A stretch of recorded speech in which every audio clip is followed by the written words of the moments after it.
Hello, everybody. Welcome to Clef Investments. Let's continue to discuss how to reduce estate tax. Last time we talked about ILIT, Irrevocable Life Insurance Trust. And this time, let's talk about another simple way, a very straightforward method. Basically, you just start gifting money to your child. So because of the annual gift tax exemption, you can give each child up to $36,000 a year.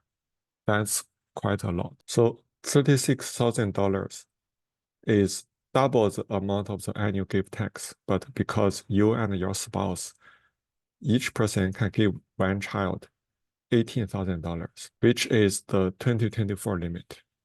And this limit is often adjusted up based on inflation.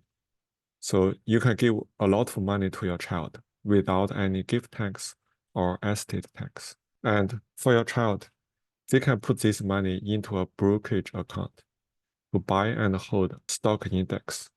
It could be S&P 500 or NASDAQ 100. And then because they never sell, there is no capital gain tax, but they do need to pay dividend tax.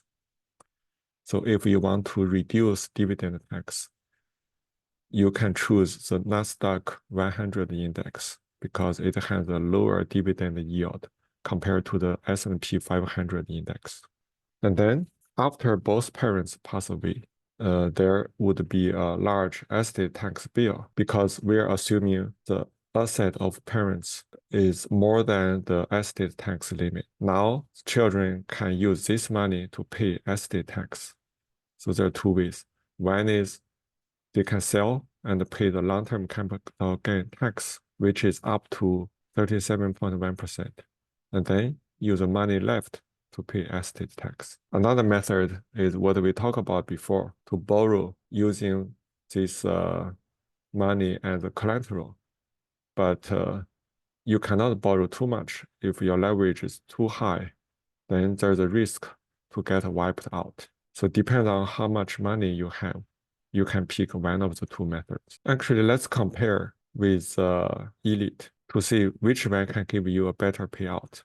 And in summary, if you don't consider tax, the break-even point is at 84 years old, which means before 84, ELIT is better. After 84, this simple method is better. But if you consider the 37.1% of the capital gain tax, the break-even is delayed to 89 years old. Okay, let's look at this page. So I'm assuming the ELIT life insurance death benefit is $1 million, and you need to pay $6,200 since you are age 48, and you pay this for 30 years. So your starting balance is zero. You pay the invest, and the ending balance is a little bit more because I also assume you have an annual gain of about 7%, which means every 10 years your asset double, which follows pattern that you can find if you look at the history of US stock. And I also assume the capital gain tax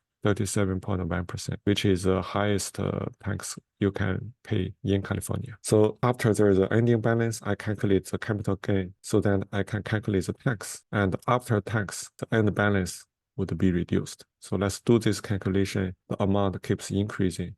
At age 77, you have paid for 30 years, so you stop paying. And finally, at age 84, the pre-tax end balance is more than the ELIT. And at age 89, the post-tax is also more than 1 million. So that means if you live longer than 89, then it's better to buy and hold stock instead of using the life insurance.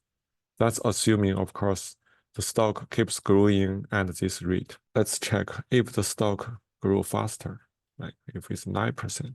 Okay, so with 9%, the break-even is moved earlier. So the post-tax break-even moved from 89 years old to 83 years old, 6 years earlier. And similarly, the pre-tax also moved to earlier, 78 years old. But let's restart this. So you can clone this sheet and play with it with the numbers of you're interested. For example, you may have a lower capital gain tax because you don't live in California, or if you plan to move out of California, or if your children plan to not live in California. Okay, that's all for today. Thank you.